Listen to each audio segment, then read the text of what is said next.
साथियों, एक तरफ देश का बहुत बड़ा वर्ग एस्पिरेशनल है, तो दूसरी तरफ राजनीति की एक टोली है जिसका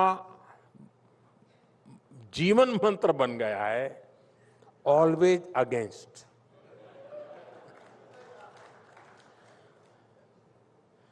ये टोली क्रॉनिक डिससेटिस्फैक्शन यानी स्थायी असंतोष से भरी हुई है।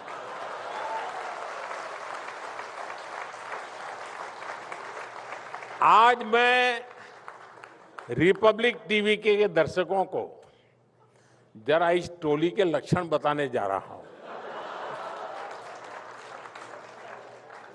सिम्टम्स पता चलेगा तो आपको समझ आ जाएगा मैं क्या कह रहा हूं। आप आसानी से पहचान लेंगे। जी, जैसे मैं उदाहरण देता हूं, आप समझ जाएंगे। इनको आप अक्सर कहते सुनेंगे, अरे फला जगह तो 24 घंटे बिजली आती है, यहां क्यों नहीं? और अगले ही दिन ये लोग डैम्स का, सोलर पार्क का, थर्मल का, न्यूक्लियर प्लांट का विरोध करने के लिए डफली लेके आ जाएंगे। यानी पहले दिन बिजली क्यों नहीं और दूसरे दिन तुम हाइड्रो पावर का डैम क्यों बना रहे हो? ये जमात ऐसी है।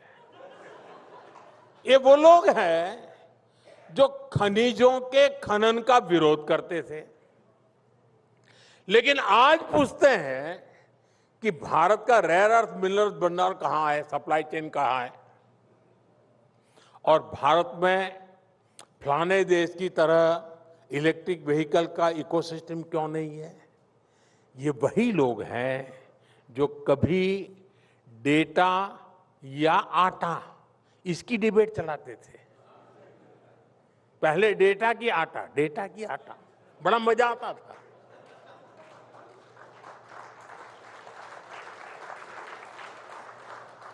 आज यही लोग पूछते हैं कि बताओ मोदी जी, एआई में क्या काम हुआ? हद देखिए, एक साथ में कहते हैं, एक ही साथ में कहते हैं कि एआई में ये होना चाहिए था, वो होना चाहिए था, हुआ क्यों नहीं? लेकिन दूसरी सांस में वही लोग कहते मिलेंगे, अरे ये डेटा सेंटर क्यों बना रहे हो, ये सेमीकंडक्टर प्लांट क्यों लगा रहे हो?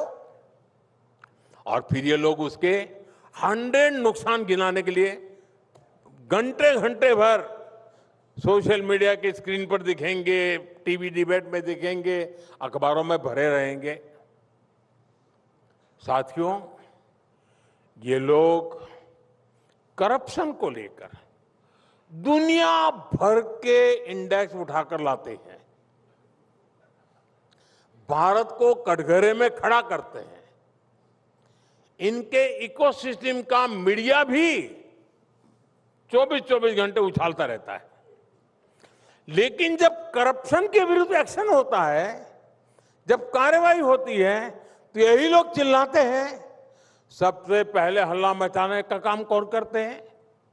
यही गलत हो रहा है, फलाना गया, ढिकना गया, रेड कर दी, जांच कर दी, अरेस्ट कर दिया। सवाल उठाए जाते हैं, कार्रवाई ऐसे क्यों हो रही है, वैसे क्यों नहीं, अब क्यों हो रही है, तब क्यों नहीं, ए पर क्यों हो रही है, बी पर क्यों नहीं हो रही है? यही उनका खेल है। साथियों, इन लोगों का कैरेक्टर समझना देश के लिए बहुत जरूरी है। खास तौर पे मेरे देश के युवाओं को इनको पहचानने की जरूरत है, और हमारी जैन जी को तो बहुत जल्दी समझना चाहिए। जल्दी समझो, वरना अब सूर्यवंशी आया है, वो तेज गति से सब जाता है। साथियों, ये लोग एक तरफ कहेंगे कि देश की सेनाओं को छूट नहीं है, हथियार नहीं मिल रहे हैं, लेकिन जब सरकार कोई डिफेंस डील करेगी, कोई आधुनिक हथियार खरीदती है, तो सबसे पहले आकर कहते हैं कि ये क्यों खरीदा। ये दुनिया भर में भारत की कूटनीति पर सवाल करेंगे। लेकिन जब भारत कूटनीति के लिए, सुरक्षा के लिए कहीं कोई इंफ्रास्ट्रक्चर प्रोजेक्ट बनाने लगेगा, तो ये लोग ढोल ढपली लेकर हल्ला मचाना शुरू कर देते हैं।